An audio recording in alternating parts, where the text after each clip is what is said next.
Do you want more success, more growth, more results?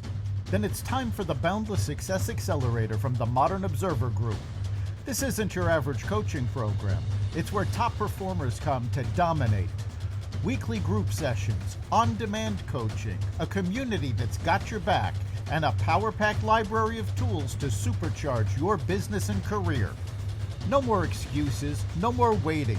Get in, level up, and start building the life you've been dreaming about. Visit us at modernobserver.com/boundless success to join today. Let's get you to the next level. We're here because the news is being distorted. We're here because people are being inundated with misinformation on social media. We're here because people are being judged guilty until proven innocent. We are fighting back with facts. This is not a safe zone, so buckle up, Buttercup. This is the raw, naked truth.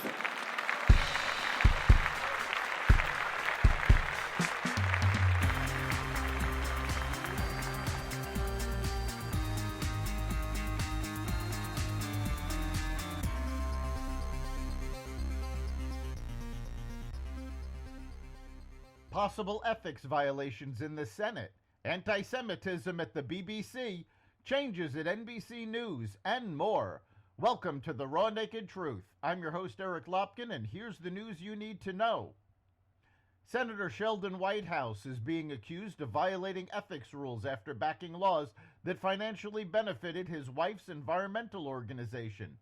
The Democratic senator and climate hawk voted for key laws that provided funding for grants to the environmental nonprofit group that works with his wife, Sandra Whitehouse, and pays her through a consulting firm.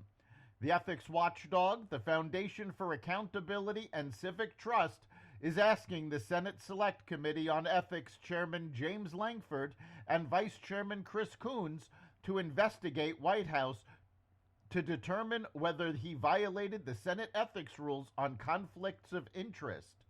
The group works primarily to draw attention to potential lawmaker ethics violations.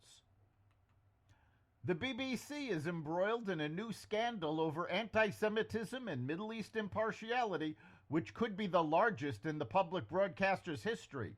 At its heart is a documentary about Gaza filled with Hamas propaganda and with so many problems that the BBC has pulled the film from its streaming platform. The revelation that one of the film's main quote-unquote child journalists was in fact the son of a senior Hamas leader has understandably triggered outrage. The BBC has a long history of anti-Semitism. President Donald Trump announced that Dan Bongino will serve as the next deputy director of the Federal Bureau of Investigation. Great news for law enforcement and American justice, Trump wrote in a post on Truth Social on Sunday night. Dan Bongino, a man of incredible love and passion for our country, has just been named the next deputy director of the FBI by the man who will be the best ever director, Kash Patel. The president said Bongino has a master's degree in psychology from the City University of New York and an MBA from Penn State.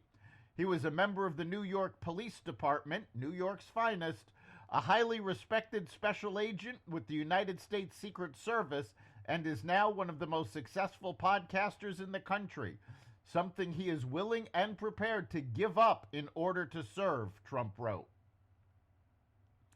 On the heels of the shakeup at MSNBC, NBC nightly news anchor Lester Holt announced he will step aside from the program this summer, moving to a new full-time role at the primetime news magazine Dateline. Holt and NBC News executives announced the move to staff Monday morning. Holt, who has been the face of nightly news for a decade, won't be leaving NBC altogether, however. In a memo to staff Monday, he said he would be expanding his work on NBC's Dateline, taking on a full-time role. No firm date or successor for NBC Nightly News has been named yet. It has truly been the honor of a lifetime to work with each of you every day. Keeping journalism is our true north and our viewers at the center of everything we do, Holt wrote in his note, thanking colleagues. A smile comes to my face when I think that with Nightly News and Dateline, I have now anchored two of the most successful and iconic television news programs in broadcast history. Starbucks is laying off 1,100 corporate staffers. The coffee chain is making one of the biggest staff cuts in its history as part of CEO Brian Niccol's plan to turn things around as sales have dropped. The layoffs, aimed at improving efficiency, won't impact workers at cafes or employees involved in coffee production, warehousing, or distribution. It's not just corporate employees on the chopping block. Starbucks is also planning to slim down its menu. Low-selling beverages such as white hot chocolate will disappear as the chain seeks to make its menu about 30% smaller by the end of September. That's the Raw Naked Truth. You can catch every episode of the Raw Naked Truth at xvadio.com, the Apple Podcasts app, YouTube, Rumble, Spotify, iHeartRadio, Audible, Amazon Music, and other platforms that respect freedom of speech. We'll see you next time.